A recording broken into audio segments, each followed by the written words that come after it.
So welcome back to the last video we have on referencing, and we've looked at what references are, why we should reference, what we should reference, and now we're going to look at how we should reference. And this is obviously a practically important issue, but it's not necessarily technically a conceptually difficult issue. The conceptually difficult issue is knowing what to reference. So before we understand how we should reference, we need to understand that English is not a normative language. It is a descriptive language. So there is no one way of doing things in English or one rule book that says what is correct. Different publications have what are called different style guides. And for example, the IEEE has its own style guide, which we will look at now. I'll put a link to this in Moodle. This is what's called the IEEE Editorial Style Manual, and it tells you everything about publishing in these journals, how they like you to do things.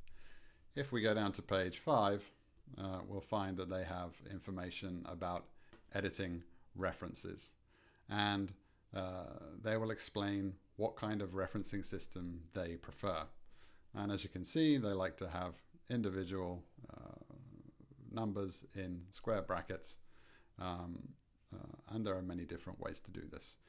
I'm not going to go through each of these, but they give you examples, how you should do it for periodicals, with the basic formatting here, and so on, how to do books, how to do reports, how to do handbooks, and so on and so forth. So this is really how referencing is done, and you need to find out what's appropriate for you.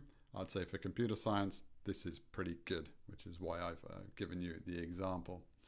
But you'll see, as we mentioned in the first video, that there are differences between the journals. They have different style guides. In Nature, remember, we had superscript for the references, for the numbers.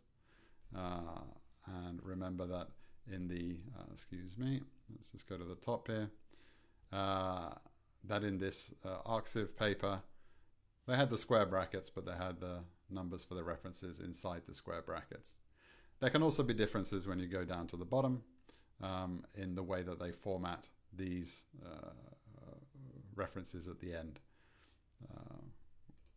I'm not going to go into details about these either, but they will likely be quite different. As you can see here, they look slightly different. Some things are in bold and so forth. So it's a bit of a pain, to be honest, knowing exactly how to reference.